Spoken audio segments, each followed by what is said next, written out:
Una duda, candidato. Ya usted que ha trabajado con este sistema espacial en el Perú, ya para estos próximos años, ¿qué se puede esperar algo más? Bueno, ¿Qué se podría esperar en los próximos 5 años? yo lo que estoy llevando en el plan de gobierno es el satélite de comunicaciones, pues, ¿no? Claro, Justamente en una de las diapositivas demuestro que el Perú gasta, por la misma lógica de gastar mal, gastar atomizadamente, estamos gastando más de lo que cuesta comprar un satélite propio. Por ejemplo, la lógica en la casa de Internet, acá por ejemplo, ¿no? Tiene un solo contrato de Internet y con ese contrato se usan todos. Pero la lógica del Perú, la lógica del Estado peruano es que yo contrato Internet, tú contratas Internet, él contrata Internet, él contrata Internet, todos contratan Internet individualmente y tú usas un poquitito porque de ahí te vas afuera y regresas en la noche y en la noche, que día no hay nadie, pero no lo compartes con el que sí trabaja de día. obviamente la empresa que está Y la empresa está feliz, pues. nada. La empresa está feliz pues, porque gana más. Seguimos y seguimos y seguimos. No vamos a parar hasta que lleguen las elecciones.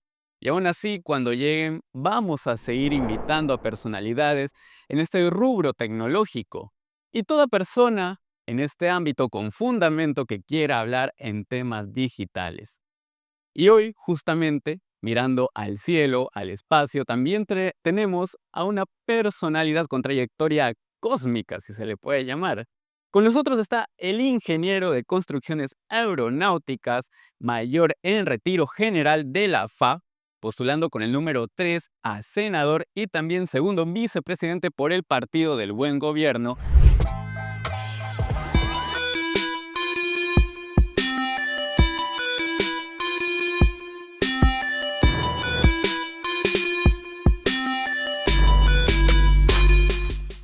Carlos Caballero León. Buen día. Bueno, y Cedrán, gracias por la oportunidad. Vamos a comenzar con la coyuntura política. Justamente 17 de febrero del presente año 2026 ha ocurrido, si se le puede llamar vacancia, o específicamente la censura del expresidente José Yerip. Aquí viene mi duda. Son 4 los candidatos a presidente que tenemos ahora. Justamente hoy los van a elegir. ¿Qué capacidades, qué compromisos debe tener esta persona que se siente en el sillón presidencial? Bueno, la persona que el día de hoy va a tener el enorme honor de llegar a presidir la República por quizás 4 meses, tiene una tarea, una agenda muy estricta, muy restringida, que va a ser, digamos, asegurar al Perú de que se lleven a cabo elecciones libres, justas, competitivas, y al mismo tiempo que sanee el Estado, de forma que el nuevo gobierno pueda encontrarlo de una manera, digamos, buena dentro de todos los graves problemas que nos vienen acogiendo actualmente, ¿no? ¿Y qué se podría concretar en ese lapso, en ese corto lapso de tiempo que tienen movimientos grandes como lo sería contratos millonarios con aviones norteamericanos o actualmente la crisis que existe en Petroperú? Bueno, definitivamente el gobierno que va a asumir el día de hoy debe abocarse estrictamente a una agenda básica, ¿no?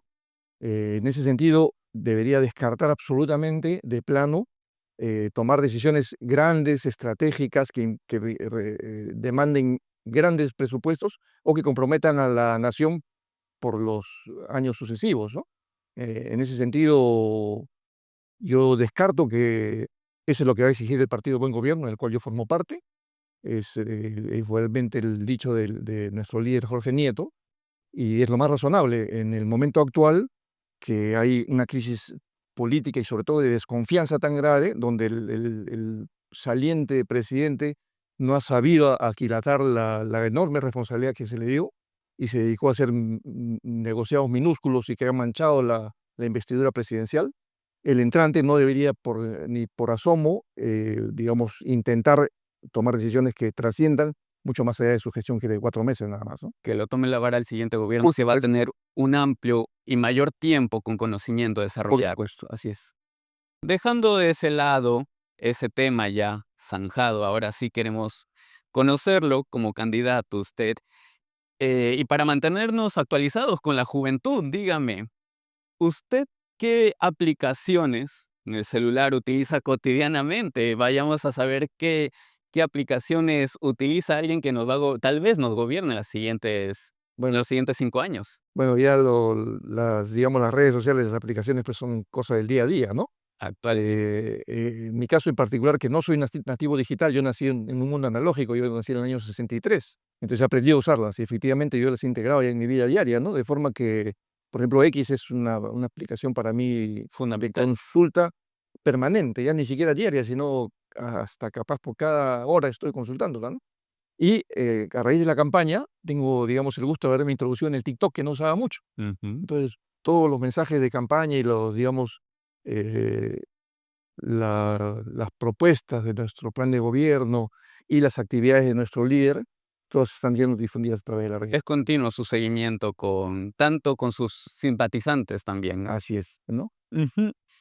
¿Qué errores críticos ha detectado en el actual gobierno y con su formación militar arrancaría de raíz? ¿Qué sería lo que eliminaría directamente? Bueno, de manera general, yo lo que observo es que a pesar de que en el gobierno que acaba de terminar, seguramente en el que van a entrar, que no tiene mucho tiempo de gestión, pero también en los anteriores, ¿no? Es que se habla mucho de tecnología, se habla mucho de ciencia, pero que en la práctica no se usa adecuadamente, digamos, ninguno de estos conceptos como correspondería, ¿no? El Perú es un país que aspira a ser una potencia media regional, que no sufre la crisis económica que sufren otros países, por ejemplo Argentina, que tiene una crisis perpetua de inflación, y sin embargo, teniendo los recursos económicos, no empleamos adecuadamente estos, ¿no? Me refiero a que no hemos apreciado nunca el valor de unirnos para hacer grandes proyectos nacionales que solucionen digamos, las problemáticas de los más amplios sectores nacionales, ¿no? Y para eso he traído unas láminas de apoyo de las diferentes gestiones que he realizado cuando estaba en actividad en la Fuerza Aérea, para ilustrar la conversación cuando gustes podemos hablar de eso. A ver, coménteme Bueno, al respecto de este sistema, este tema. Bueno, por ejemplo, yo fui jefe de la agencia de compras en los años 2016 y justamente el líder de mi partido, Jorge Nieto, cuando fue ministro de Defensa, lideró esta institución también, porque la agencia de compras de las Fuerzas Armadas depende del ministro de Defensa. Y en el tiempo que estuvimos, registramos un caso de éxito que yo lo pongo ahorita a consideración de toda audiencia, ¿no? Desde el En- 2014 hasta el 2016. Así es, en el año 2014, por ejemplo, la agencia de compras compró SOAT, que es el seguro obligatorio para accidentes de tránsito de cualquier vehículo. Igualmente, por ley, los vehículos de las Fuerzas Armadas tienen que tener SOAT. Entonces, en el gráfico que muestro, en el año 2014, el Ministerio de Defensa compró el SOAT individual para cada vehículo a costo promedio de 262 soles, ¿no? Y el año 2016, que yo estuve de jefe, logramos reducir este gasto de 262 soles por vehículo individual a 14,98 soles. ¿Y a qué se debía esta alza en todo este tiempo? Se debió a diferentes factores, pero básicamente al hecho de liderazgo de las personas y empleo adecuado de la tecnología, ¿no? Por un lado, liderazgo para convencer a las instituciones armadas, al ministro del sector, de que debía hacerse compras corporativas, quiere decir que se debía agrupar, consolidar en una sola compra para todo el año la mayor cantidad de vehículos del sector, lo cual se logró. Y luego, el empleo de la tecnología adecuado fue que se hizo un procedimiento de compra llamado subasta electrónica inversa, en el cual se hacía un concurso en línea, no con participación personal de los postores, de las compañías aseguradoras, Todo online, todo todo en online, computadora, cada uno en su casa. cada uno en su casa, cada uno en su oficina, de forma que se lanzaba el proceso y las compañías veían en la pantalla cuánto ofrecían las otras y iban como si fuera una subasta presencial Sí. y un martillero, ellos iban bajando su tarifa y esa interacción de liderazgo en la dirección de la conducción de la agencia de compras y las herramientas tecnológicas bien empleadas permitió que la tarifa vaya bajando hasta llegar a un récord histórico de 15 soles prácticamente por unidad, ¿no? Ahora mismo, por ejemplo, este año yo he renovado mi SOAT y he pagado algo de 50 soles por unidad, ¿no? 50 soles. Ahora, Pero ¿ha subido a comparación de la última vez? claro, porque se hizo la compra, digamos, consolidada, ¿no? Entonces, se tiene que usar las herramientas y es una forma de demostrar de que en el Perú tenemos que unirnos de forma general en todos los rubros, Si hacemos compras, en este caso, por ejemplo, de SOAT, independientemente, no podemos aspirar a economía de escala. Entonces, ocurre actualmente que en el Estado, a pesar de tener este tipo de casos de éxito, se sigue comprando de forma independiente. El Ministerio A compra su SOAT separado del Ministerio B, los gobiernos regionales D separado del gobierno regional Z, y así sucesivamente, ¿no? El Perú está atomizado cuando lo que tenemos que hacer es integrar la demanda y dar soluciones a todos los problemas nacionales al mismo tiempo. Su solución es agrupar todos Agrupar, los sectores. unir y evitar la sectorización o la atomización. ¿Hay alguna otra información que quisiera presentarme? Sí, algo similar ocurre en el caso de las comunicaciones satelitales, ¿no? El año 2019-2020, justamente a raíz de la pandemia, ya yo ya había pasado al retiro. Mi último cargo fue jefe de la agencia de compras, como tú lo mencionaste. Y en el caso de los satélites, hicimos un estudio que lo presento en la pantalla, que se denominó Gasto del Estado peruano en telecomunicaciones satelitales. Fue un estudio que tuvo tanto éxito a nivel nacional que fue, digamos, solicitado para su publicación en el extranjero. Entonces lo publicó Springer y consistió un poco en lo mismo, ¿no? Pero en otro sector de aplicación. Así como las instituciones públicas compran, por ejemplo, SWAT para los vehículos, igualmente las instituciones públicas contratan servicios de comunicaciones satelitales, ¿no? La analogía sería, en las casas, nosotros, por ejemplo, contratamos para uso doméstico internet terrestre, ¿no? Entonces nos ponen el cable de fibra óptica y nos damos un servicio mensual y pagamos por él. Pero hay instituciones que tienen aplicaciones en zonas donde no hay cableado de fibra óptica y la única forma de llegar es a través de comunicaciones satelitales. Pero se repite el mismo fenómeno, que es que el Estado peruano contrata de forma atomizada. Quiere decir que, por ejemplo, la Fuerza Aérea hace un contrato de comunicaciones satelitales separado de la Marina, separado del Ejército, separado de la Policía, del Banco de la Nación, del Ministerio de Educación, etcétera, etcétera.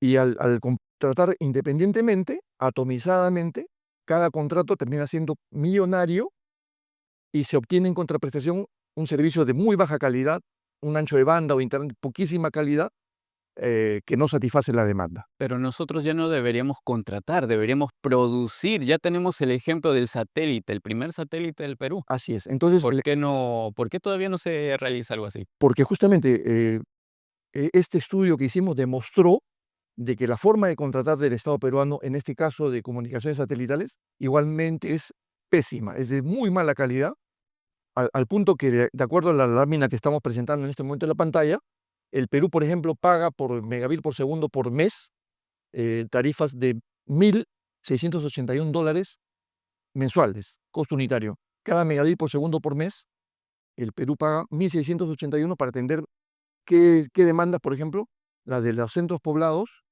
de fronteras en la selva, ¿no? Que es normalmente zonas que no están conectadas ni por vía terrestre ni siquiera, poblaciones con muy pocos recursos porque están desconectadas de la En economía, las zonas rurales. son zonas rurales y no tienen dinero. Entonces la única forma de que tengan señal es que el Estado subvencione ese tipo de servicios.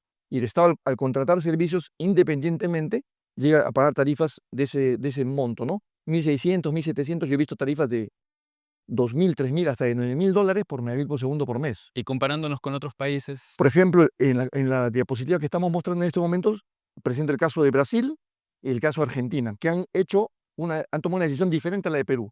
En lugar de permitir que la demanda se atomice, en estos países han desarrollado proyectos nacionales. En lugar de gastar la plata atomizadamente, la han juntado y han invertido para la compra de un satélite propio. En el caso del Brasil, por ejemplo, el año 2018 lanzó su satélite al espacio, el SGDC-1, por el cual pagó $455 millones, y resulta que su costo unitario, así como el de Perú, es 1.681, les sale a $36 por megabit por segundo por mes. Y también muestro en la diapositiva que está en la pantalla en este momento el caso argentino, que no solamente ha hecho un proyecto nacional, sino que han fabricado su propio satélite con su industria nacional y la tarifa le sale a $20. y a eso quiero llegar. Nosotros contratamos servicios extranjeros, no producimos nuestro propio servicio. Yo lo que quisiera saber es que si usted, junto con la gente del buen gobierno, del buen partido, les gustaría, no les gustaría, les tendrían que tomar la decisión de hacer un satélite para nuestro país? Bueno, en el plan de gobierno, a raíz de estos estudios que hemos hecho en el partido, eh, está incluido que el Perú no va a contratar más este tipo de servicios de esta forma atomizada. El Perú va a consolidar la demanda nacional para acceder a economías de escala que permitan bajar los precios unitarios y que faciliten la compra o el desarrollo de grandes proyectos nacionales. Pero En el todavía caso del no, satélite de comunicaciones, está en el plan de gobierno desarrollar un satélite de comunicaciones propio en, para este- atender la demanda en nacional esos 5 años. en esos 5 años. Así es. Ahora, dentro de esta posibilidad de desarrollar un proyecto nacional, existe la de comprar llave en mano un sistema al extranjero o de comenzar a coproducir partes de un satélite propio en Perú. Entonces, la política del Partido del Buen Gobierno va a ser que todo lo que se puede desarrollar a nivel nacional será hecho de esa forma. Dejaremos de comprar todo llave en mano y lo que pasaremos a hacer serían asociaciones estratégicas con otros países para coproducir grandes proyectos para todo el Estado peruano y la población peruana, ¿no? Muy bien, ¿tiene alguna otra diapositiva que quiera mostrar o Sí, igualmente, para ilustrar ya el caso de la tecnología, en este caso aeronáutica, militar, tengo la diapositiva que estamos en este momento presentando en pantalla, ¿no? Resulta que así como la tecnología espacial, la tecnología aeronáutica, pero sobre todo la aeronáutica militar para la defensa, son tecnologías muy caras. ¿Y por qué son caras? Porque son tecnologías que no pueden fallar. Una vez que uno lanza un satélite al espacio o una vez que uno lanza una misión de un avión de militar, no puede fallar. Por ejemplo, un vehículo nuestro vamos manejando y si se malogra, nos salimos de la pista y esperamos a la grúa que nos dé el auxilio para continuar. es un gasto de millones y fallaría? Pero en un caso de un satélite no puede fallar, en el caso de un avión no puede fallar porque se cae y costarían vidas y misiones. Entonces son tecnologías muy caras.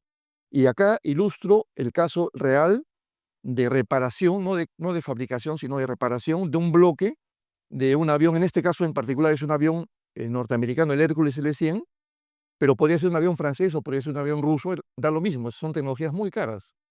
Entonces, experiencias reales, cuando estaba en actividad en la Fuerza Aérea, de reparar un bloque electrónico, digamos una computadora, como una laptop, por ejemplo, pero para un avión costaba, si lo mandábamos a Estados Unidos, reparar esa computadora, eh, precio real de mercado, $75.000, por decirte, por un bloque, una computadora X, ¿no? De un avión militar. Pero la Fuerza Aérea, como habíamos estudiado en el extranjero ingenieros y técnicos y nos habíamos preparado y implementado talleres para reparación, ese mismo costo de $75.000 del extranjero, de repararlo en la fábrica en Estados Unidos, a nosotros en Perú nos costaba $115, ¿no? O sea, pagábamos $75.000 en el extranjero o pagábamos $115 si lo reparábamos los mismos peruanos. Entonces, el margen de pagar $75.000 o $115 si desarrolla capacidades en Perú es lo que yo denomino el costo de la ignorancia, ¿no? Si tú no sabes algo, el costo del extranjero es exorbitante, es muy caro. Entonces, lo que debe hacer el Perú, y es lo que inspira el espíritu del plan de gobierno del Partido de Buen Gobierno, es que todo lo que podamos hacer los peruanos, lo haremos en territorio nacional con nuestras propias capacidades. Porque si no hacemos así, pagaremos $75.000 en lugar de pagar 115. La proporción, digamos, entre el costo del extranjero y el costo de hacerlo en el Perú, en este caso particular, era de 652 veces. O sea, un incremento de 65.117%. ¿No? Digamos, montos o proporciones tan exorbitantes que no lo puede uno creer, ¿no? Pero es el costo de la tecnología y es el costo de la ignorancia. Por lo tanto, el Perú tiene que desarrollar capacidades propias a través de universidades, a través de los jóvenes como tú y como todos tus colegas, a través de industrias para la defensa civiles que comiencen a desarrollarse en Perú para atender la demanda nacional. Estos datos, todo lo que te he traído el día de hoy, son datos reales, no son inventados. Y es la experiencia trabajando este tipo de tecnologías y este tipo de costos y la forma de gastar adecuadamente para obtener los mayores beneficios para Perú y evitar que las divisas vayan al extranjero a subvencionar el desarrollo de países ya desarrollados, es lo que inspira a cambiar la política y a llegar al gobierno para implementar ese tipo de soluciones para todos los peruanos. Pero reparar supone un riesgo. Y si de las 10 compras que se realizan, una sale defectuosa, no se hizo bien la reparación. Bueno, cuando uno se mete a este tipo de tecnología, por ejemplo, hay toda una filosofía detrás que nos obliga a tener unos niveles de calidad superlativos, ¿no? Por ejemplo, la institución que en Estados Unidos certifica que todos los fabricantes o talleres de reparación de aeronaves y partes de aeronaves cumpla con los requisitos y que dé la seguridad de que cuando vuelen no haya ningún riesgo de fallas, se llama la FAA, la Federal Aviation Administration. Y por ejemplo, el Servicio Electrónica de la Fuerza Aérea del Perú, de donde viene esta experiencia, estos números reales, tiene una certificación de la FAA. Quiere decir que el taller peruano cumple exactamente con los mismos niveles de calidad que cumple un taller de reparación en Estados Unidos. Quiere decir que tiene personal certificado que ha estudiado en las escuelas adecuadas, que tiene sus diplomas que garantizan que está apto para reparar, que compran los repuestos en los talleres o en las fábricas adecuadas, que vienen con certificados y tienen trazabilidad, que tenemos los manuales actualizados y que los instrumentos de reparación también están calibrados. De forma que reproducimos exactamente las mismas condiciones, no tenemos absolutamente nada que envidiar a las condiciones de trabajo de un taller en el... No, esos serían los 3 casos que traje el día de hoy, pero con ellos yo lo que quiero decir es lo siguiente, ¿no? Para tu audiencia es que los peruanos, y sobre todo los jóvenes, para los cuales hay que trabajar, tenemos las mismas condiciones, las mismas potenciales que cualquier otra profesional en el extranjero. Yo que gracias al trabajo en la Fuerza Aérea y ahora en lo privado, he podido ver en todos los países del mundo en donde he estado, Estados Unidos, Francia, Inglaterra, Rusia, China, los profesionales peruanos, los peruanos en general, no tenemos nada que enviar a los nacionales de esos países que he mencionado como personas individuales. ¿Qué es lo que nos diferencia? Es el relacionamiento que tienen ellos diferente al nuestro. En esos países, los sistemas están hechos para que los talentos surjan y los sistemas, el Estado le dé las facilidades para que esos talentos puedan llegar a los más altos niveles de conducción del país, haciendo los estudios adecuados, que no les cuestan porque al mismo tiempo las universidades son gratuitas y les permiten ascender y capacitarse y explotar lo mejor posible de cada persona. En el Perú nos hemos más bien dedicado a desunirnos, a separarnos, a discriminarnos, y que si tú vienes de provincia vale menos que el que viene de Lima, y que si yo vengo de un colegio privado valgo más que uno que viene de un colegio estatal, por ejemplo. Cuando lo que debería estar, digamos, por encima de cualquier consideración es las capacidades que tiene cada uno, que somos muy diversos. Hay gente que sabe matemáticas, hay otros que saben de física, pero hay gente que sabe de música, hay gente que sabe de arte. Todos tenemos un rol que cumplir, pero el Estado tiene que promover ese tipo de actividades y dar las facilidades para que cualquiera que tenga las competencias adecuadas pueda surgir a los mejores niveles y brindar sus competencias para el servicio de todos los peruanos. También propone modernizar el área de defensa tecnológica. Justamente estuve viendo su plan de gobierno y tienen el Sistema Nacional de Protección de Activos Críticos. ¿De acuerdo? ¿Que me podría hablar un poco al respecto de ese sistema que quiere Bueno, implementar? de la misma forma, ¿no? Pero de manera general lo que inspira al buen gobierno es evitar cualquier tipo de sesgo ideológico, ¿no? Somos un partido de centro reformista y transformador que buscamos que lo que se está haciendo ahorita se haga muy bien, excelentemente bien, con el menor costo posible para atender a la mayor cantidad de demandas del pueblo peruano. Y hay muchas cosas que podemos hacer los mismos peruanos con nuestras capacidades propias, desarrollar sistemas propios para evitar la dependencia del extranjero, reducir las tarifas, reducir los precios que se pagan al extranjero y que ese dinero que queda en el Perú pueda servir para subvencionar, para desarrollar universidades, para subvencionar la formación de profesionales para el futuro, ¿no? Más o menos eso es lo que nos inspira de manera general. Pero con este sistema estaríamos listos ante un hackeo. Fíjese, también hace poco ha habido el hackeo de la PNP, la vulnerabilidad de los datos de ERNIEC. Sí, de acuerdo. Lo que aspira en el caso particular del manejo de información en el Estado peruano en el caso del Partido del Buen Gobierno, es explotar las cosas que ya están desarrolladas y complementar con lo que falta. Por ejemplo, Perú ya ha invertido 2.136 millones de dólares en desarrollar una red dorsal de fibra óptica y 21 redes regionales para llegar hasta nivel de centros poblados y distritos. La idea es que llegue a zonas rurales. Así es.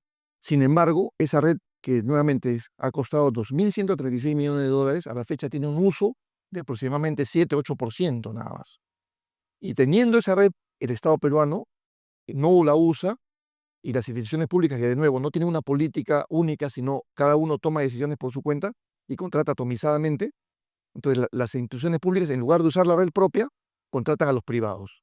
Entonces, el Partido del Buen Gobierno lo que va a hacer es poner en valor esa red dorsal y esas redes regionales para crear una intranet de forma que se atienda a la demanda del Estado peruano con nuestras propias capacidades.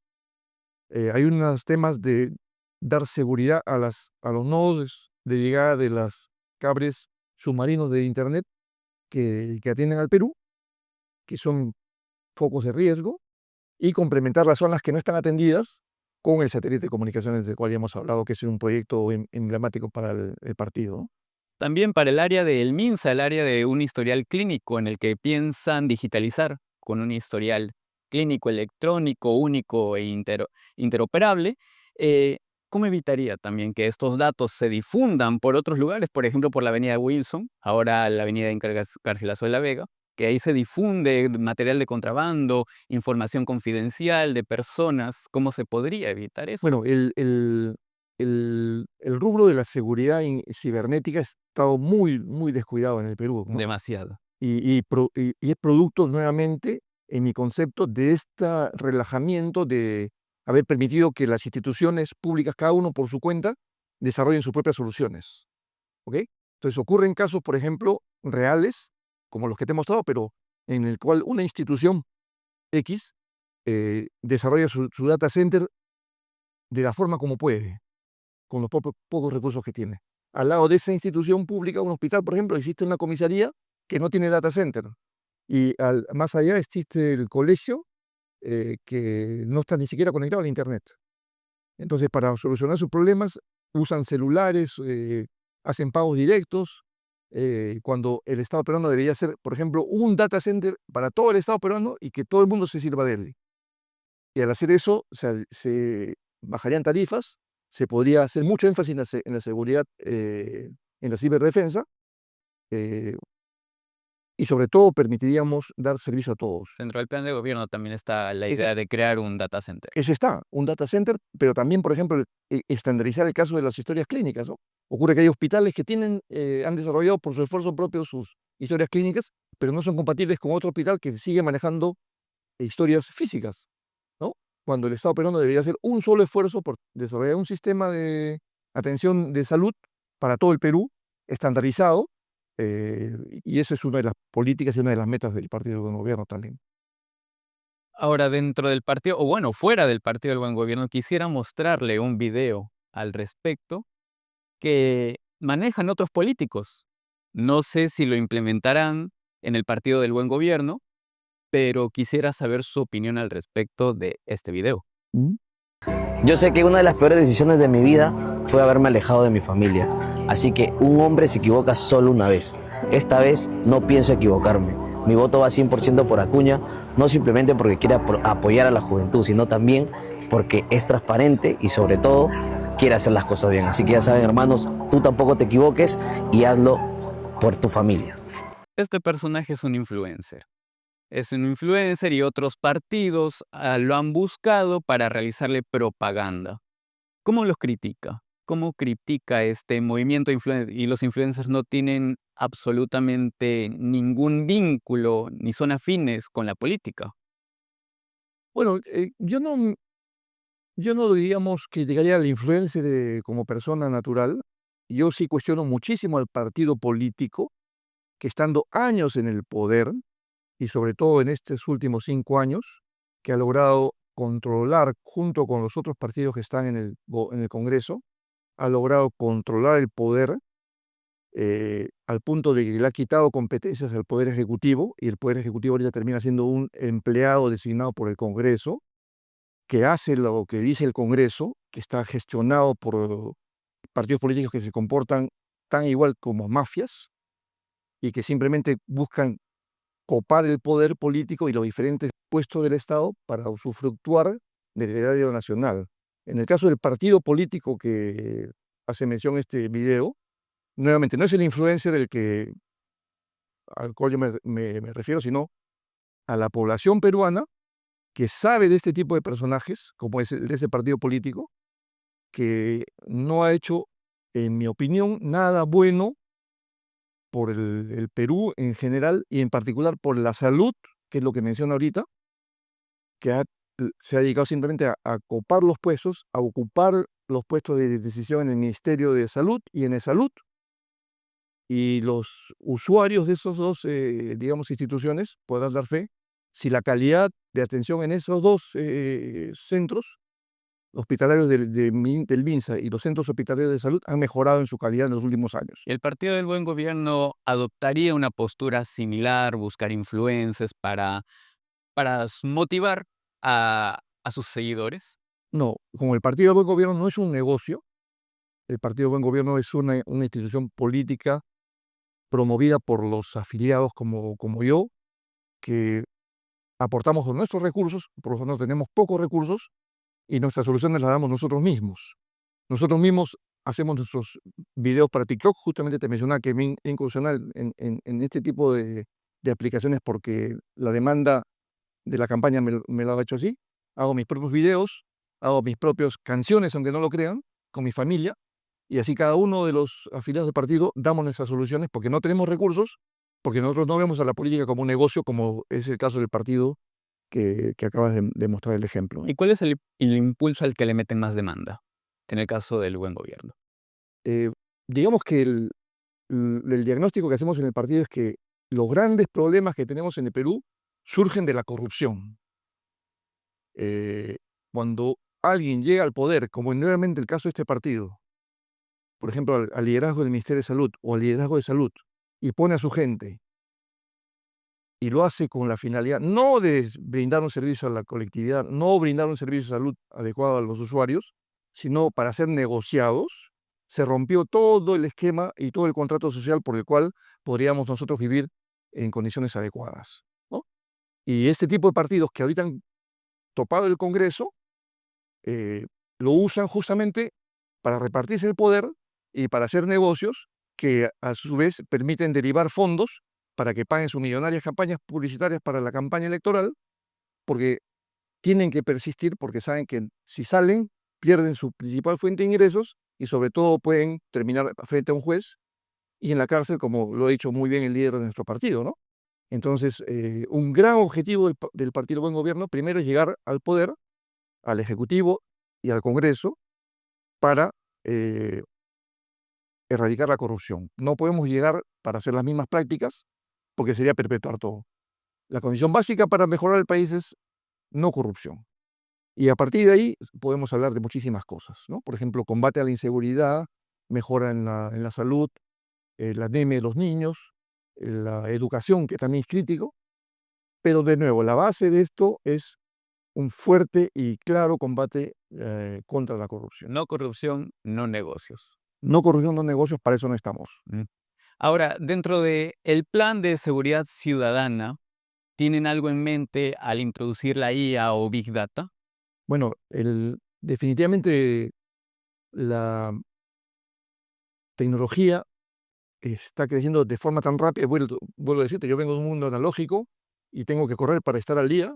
Yo ahora, por ejemplo, como persona natural, no dejo de usar un día la inteligencia artificial. Hago documentos. Ayer, por ejemplo, me tiré a hacer un documento, lo hice en 5 minutos, creo, ¿no? Más me demoré en pensar y en tipear los prompts que en la carta salir lista, ¿no? Entonces, la tecnología en el gobierno del Partido del Buen Gobierno será usada de forma intensiva. Pero yo quisiera también dejar como digamos, mensaje de mi experiencia de trabajo, que la tecnología per se no soluciona nada. Es la tecnología acompañada del liderazgo adecuado. Si el líder no conoce el impacto real y las posibilidades que te da la tecnología, muy difícilmente va a poder imaginar soluciones para aplicar en el país. En ese sentido, Jorge Nieto es una persona muy interesada digamos, en todo tipo de información. De hecho, esta semana hemos tenido una reunión con un experto para tratar el tema de todas las vulnerabilidades que existen en el país a nivel de datos, ¿no? Justamente lo que tú mencionabas.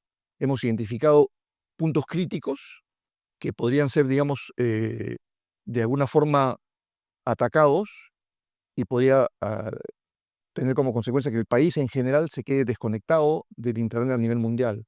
Entonces eso nos ha dado información para poder meter en el plan de gobierno. Pero volviendo al tema de la seguridad, de nuevo, ¿no? El esquema más o menos siempre el mismo. Es primero un saneamiento de los cuerpos que están a cargo de la seguridad, ¿no? Vemos todos los días noticias de que o policías o personal del INPE que está en la seguridad de las cárceles, fiscales, inclusive jueces, que son corrompidos, y si una persona de nuevo está corrompida, no hay forma de hacer gestión, ¿no es cierto? Entonces hay que limpiar todo eso, básicamente la policía, y luego darle todo el apoyo, el liderazgo comprometido de Jorge Nieto, ya lo he dicho, él pondría inmediatamente en acción un plan para que en no más de un año, con su liderazgo, con todos los recursos adecuados, limpiando de malos elementos, formando cuerpos de élite, cuerpos de investigadores muy empoderados, con los mejores investigadores que tenemos en el país, para hacer inteligencia eh, y comenzar a capturar y desarticular a las bandas de criminales. Primero el saneamiento, pero después de ello, ¿en qué zonas iniciales se aplicarían las tecnologías que estamos mencionando? Bueno, de forma inmediata, ¿no? Pero principalmente, ¿en qué zonas? ¿Qué zonas con urgencia ve que Bueno, necesitan? Por ejemplo, el tema de manejo de la información con IA para descargar todo lo que es labor administrativa, ¿no? La labor administrativa, he puesto el caso personal, ¿no? Hacer documentos. Todos los trámites entre policía, fiscalía, se hacen al día de hoy a través de oficios o cartas. O los atestados que realizan los policías cuando tienen que reportar algún tipo de delito desarticulado, lo hacen tipeando en computadoras que son usadas como máquinas de escribir antiguas, sino como sistemas de cómputo. Entonces, todo eso tiene que ser reformado para que se descargue la labor administrativa y que la mayor cantidad de personal esté dedicada a la parte operativa. Luego, se le va a dotar de herramientas para facilitar el trabajo de la policía, ¿no? Nuevamente, implementar sistemas de detección, por ejemplo, de personas a través de inteligencia artificial, a través de las imágenes de las cámaras de videovigilancia de las diferentes instituciones, que igualmente, como los casos anteriores, están desconectadas, ¿no? En cada distrito implementa sus sistemas, no tenemos estándares y no están integrados a un solo sistema nacional. Entonces, todo eso tiene que ser reformado y eso será parte de la política del Partido de Buen Gobierno. Su plan también habla de brain drain y brain gain. ¿Mm? ¿Qué es específicamente eso que mencionan en el Bueno, plan de gobierno? Bueno, de manera general, de nuevo, ¿no? El partido busca obtener la información a través del empleo de tecnologías de punta, ¿no? Y queremos llegar a la mayor cantidad del territorio nacional haciendo proyectos únicos nacionales, ¿no? Entonces, en ese sentido, no podemos permitir que hayan talentos que se desarrollen o que hagan iniciativas independientes por diferentes aspectos. También existen las fugas de talentos que se van fuera del país. Justamente, ¿no? Entonces, no podemos permitir eso, pero yo lo dije, me parece al inicio, que la forma en que está articulado el Estado peruano, la forma en que nos relacionamos, hace que nos discriminemos, ¿no? Que no creamos en nosotros mismos y que digamos que porque vienen de provincia no tiene valor o sabe menos que uno que viene de una escuela pública o privada de Lima, por ejemplo, ¿no? Esos son errores que tienen que descartarse y de nuevo, ¿no? El Partido del Buen Gobierno promueve la unidad de todos los peruanos para juntos solucionar los grandes problemas nacionales, ¿no? ¿Y qué le diría a un joven que actualmente priorizaría entrar a una empresa, por ejemplo, Silicon Valley no es peruana, en vez de quedarse a programar la transformación digital en el Perú? ¿Qué le diría a ese joven? Bueno, yo diría que primero, eh, hay que hacer lo primero. Lo primero que hay que hacer en este momento es prepararnos para las elecciones. Estamos solamente a ni 60 días, digamos 2 meses, menos de 2 meses. Entonces tenemos todos los peruanos un reto enorme y un gran poder que es continuar con la situación actual o cambiarla radicalmente. La exhortación que hace el Partido del Buen Gobierno a todo el pueblo peruano es ver los resultados, ¿no? De nuevo, volviendo al video que mostraste hace un momento, las palabras son una cosa y los hechos son otra cosa. Estos partidos han tenido ya la oportunidad de hacer gestión y veamos los resultados. Mira el estado caótico en el que estamos, ¿no? Estamos hoy eligiendo el octavo, noveno presidente en un periodo de 10 años. Así no llegamos a ningún lado. Entonces, la primera tarea que tenemos que hacer, y esto todos los peruanos, es primero reflexionar. ¿Queremos continuar así o queremos cambiar? Y si vemos que los partidos que están actualmente en el poder, que son los del Congreso, que actualmente controlan también al gobierno o al Poder Ejecutivo, si nos damos cuenta que solamente nos hablan y no hay ningún resultado concreto al cabo de 10 años, lo que correspondería a todos los peruanos es sacarlos del poder. Y para eso tenemos digamos, el gran poder de nuestro voto individual y para eso el Partido Buen Gobierno se lanza en la campaña para decir que nosotros apostamos por cosas totalmente diferentes de los partidos que están actualmente en el poder. Nosotros no vemos la política como un negocio. Estamos completamente opuestos a la corrupción, que es la base para construir y sanear el país. Y a partir de ahí comenzar a solucionar temas. Y en esa solución de los temas van a haber jóvenes que van a emigrar. Y yo soy una de las personas que siempre he recomendado a mis alumnos que tengan una experiencia en el extranjero, porque es muy enriquecedora. Cuando uno viene del extranjero, viene con ideas nuevas y piensa en soluciones que en el Perú nos damos cuenta que no han sido implementadas. Pero de una experiencia en el extranjero a quedarse en el extranjero. Ahora, dicho eso, promoviendo siempre la movilidad de los estudiantes y los trabajadores que vayan a hacer trabajo en el extranjero para traer a Perú, vamos a encontrar gente que siempre se va a quedar afuera. Pero también lo que nos caracteriza a los peruanos en el extranjero, que yo he vivido en el extranjero muchos años, es que nunca nos desconectamos de nuestro país. Entonces, estemos en el Perú o estemos en el extranjero, muchas veces hemos partido por necesidades vitales, porque acá no encontramos trabajo y teníamos que mantener a nuestra familia y hemos ido sacrificándonos muchas veces al extranjero.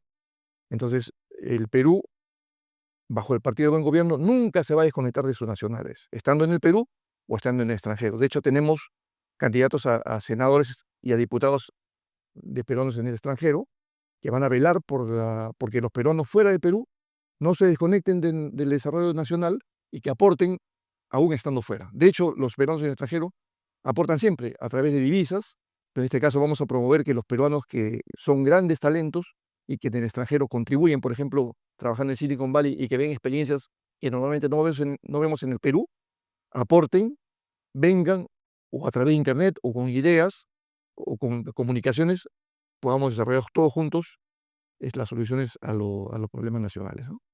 Muy bien. Llegamos al cierre. Vamos a ir con preguntas relámpago, fugaces, una dinámica que vamos a implementar a partir de ahora. Va a responder con instalar o desinstalar. Yo le voy a decir una serie de palabras cortas, unas oraciones cortas, y usted me va a decir si se instala en el país o se desinstala del país. ¿Ok? Sistemas de IA para auditar en tiempo real las compras del Estado. Instalar. Voto tradicional permanente. Mixto, ¿no? Hay que ver. Yo pienso que a largo plazo hay que instalar, pero no estamos quizás todavía conectados en todo el país para asegurar eso. Uso de blockchain para asegurar la transabilidad de oro y combatir la minería ilegal. De manera general, blockchain para todo. Instalar. Internet satelital gratuito al 100% en escuelas rurales. Instalar. Muy bien, ha pasado la prueba. Quisiera dar unas últimas palabras, especialmente sobre la generación Z. ¿Qué opina de mi generación? Bueno, yo opino que los jóvenes, de manera general, es el futuro del país y es el presente también del país. Y no es posible que un país como el Perú, que tiene tantas oportunidades de desarrollarse adecuadamente, no le brinde a sus jóvenes todo lo que podríamos brindarle. Como vuelvo a repetir, yo he visto que ocurre en el extranjero. Y esto no es un tema de ideologías, porque yo he estado en países capitalistas por antonomasia, he vivido en Estados Unidos, pero también he estado en países que venían de la órbita comunista como Rusia o como China.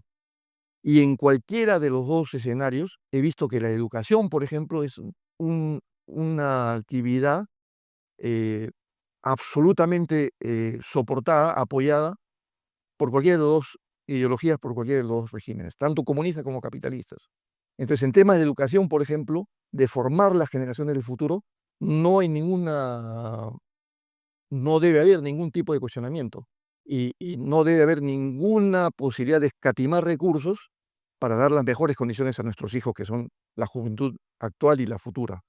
Entonces, el partido de gobierno, de nuevo, erradicando la corrupción, no entramos por negociados al gobierno ni al poder, buscamos que esos recursos vayan orientados de la mejor forma posible a través de la educación básica inicial, la alimentación, eliminar la anemia, pero después la primaria, la secundaria y la educación universitaria, y luego a los que deseen emigrar, beca 18, por ejemplo, que tengan los recursos para salir al extranjero y si lo deciden volver a traer las competencias para seguir desarrollando el país, entonces los jóvenes, digamos, son un objetivo muy importante en el plan de gobierno del partido, pero en ese orden, ¿no? No corrupción, generar los recursos adecuados y comenzar a solucionar los grandes problemas nacionales, unidos todos, ¿no? Esa es su intención con los jóvenes, unirnos. Así es. Muy bien, señor Caballero, tiene un minuto para la cámara y decir, bueno, en este caso, convencer a un joven que no tiene idea de quién es, ni de qué es el partido del buen gobierno, convencerlo de por qué votar. Tiene un minuto. Bueno, querido pueblo peruano, jóvenes del Perú, quienes habla Carlos Caballero León, trabajé 40 años en la Fuerza Aérea del Perú, llegué al grado de mayor general ingeniero electrónico y logré, creo yo, prácticamente todo lo que me había propuesto en mi carrera, ¿no? Yo vengo de un barrio muy popular, de La Victoria, y en mi hogar, digamos, hemos padecido la pobreza, y sé lo que significa que a un joven se dé las oportunidades para que pueda desarrollarse. En ese sentido, el Estado peruano, a través de la Fuerza Aérea, a mí me dio todas las condiciones para viajar al extranjero, para capacitarme en los mejores centros de educación del mundo, eh, y lo que yo he logrado al día de hoy ya, después de la Fuerza Aérea y ahora en el sector privado, provienen de 10 segundos. una capacitación excelente. Eso es lo que aspira el Partido de Buen Gobierno, a ofrecerle a todos los jóvenes las mejores condiciones para que puedan desarrollarse al máximo y puedan desarrollar su potencial a favor de ellos mismos y del Perú. Muchas gracias, señor Caballero. Hemos concluido. Tenemos un visionario en la aeronáutica. Veremos qué pasa en lo que corresponde estos 2 meses, qué podrá venir a este programa favorito de tecnología y digitalización. Yo he sido su conductor, Adrián Grados Díaz. Nos veremos en otro día. No olviden darle like, suscribirse a la campanita y aquí concluye todo. Nos vemos para la próxima, espectadores de primera fila.